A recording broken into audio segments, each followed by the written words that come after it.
Talk about an exciting hunt. Coming down to the last minute. I mean, this is the epitome of the clock ticking down before you have to leave. I had gotten up and I was giving one last call. I had told my wife the entire time that I'd be home at 12 o'clock. It was already 12:45. I'm sure a lot of you know how that goes. I was dying. I needed to get out of here. This is the last day that I was going to get to hunt, so I was giving it that last call. And so actually what happened here was I got up and I thought, you know what, I'm just going to be loud. I want to know if anybody in the area hears me, if there's a gobbler around that hears what I have to say. And so I actually stood up and I didn't start slow, didn't start quietly. I went loud right from the beginning, and this bird had dropped in right on the wind drifters. Now I've changed angles here because of the lighting, but what had happened was, if you look right over here, there's a little trail that had dropped off, and I was blocked from where I was sitting in the blind, couldn't see it. So I go loud on the call, and all of a sudden just boom, boom, boom, right here. I'm like, oh my goodness. So I dropped the call, turned the camera on as fast as I can, grabbed the gun. That's why there's not just a whole lot of footage of him coming into the wind drifters.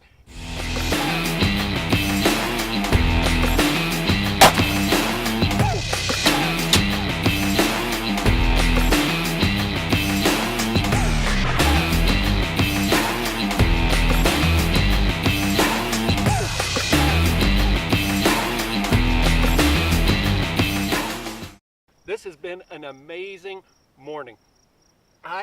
Prior to this, I had two other gobblers that I thought I was going to get, and in fact, I think this guy might be one of them, the first one. So I had one sitting right above me, wouldn't want to come off, wouldn't want to come off. He's watching the wind drifters, he's talking back and forth to me, and I was confident that he was about to drop down when a hen came right into the middle of the wind drifters, and I thought, all right, this is going to be good. That gobbler's going to come down.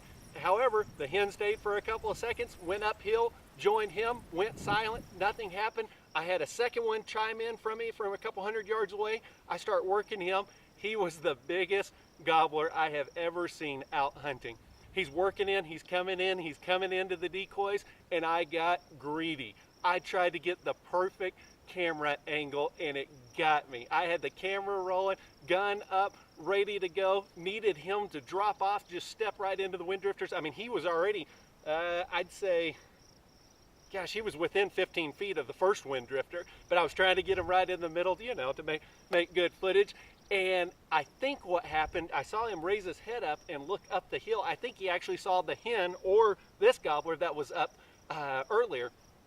And he, instead of diving right down right where I needed him to, he went up, and I was not happy. It about killed me. I was devastated. All I should have done was zoomed out just a little bit and went ahead and shot him. And I mean, I was dejected. In fact, before I shot this gobbler, I don't know, maybe 5 minutes before this, I took a photo I was going to post to Instagram and say, this is the look of the guy who got greedy and missed his opportunity. And then this bird came out afterwards. But an amazing experience. I switched. So originally I had a bunch of wind drifters out, and that has worked for us in the past, but today it wasn't working. So I thought, you know what, we're going to go solo. I've never just tried one of the wind drifters by itself. I thought we're going to try something different in this last hour or two. So I switched to one. That did the trick on this bird. He came right in, dropped right off the hill, came right down into him, and I've got just a tiny bit of footage of it, but I have this beautiful bird as a representation. So the lifelike movement of our wind drifters is what did the trick.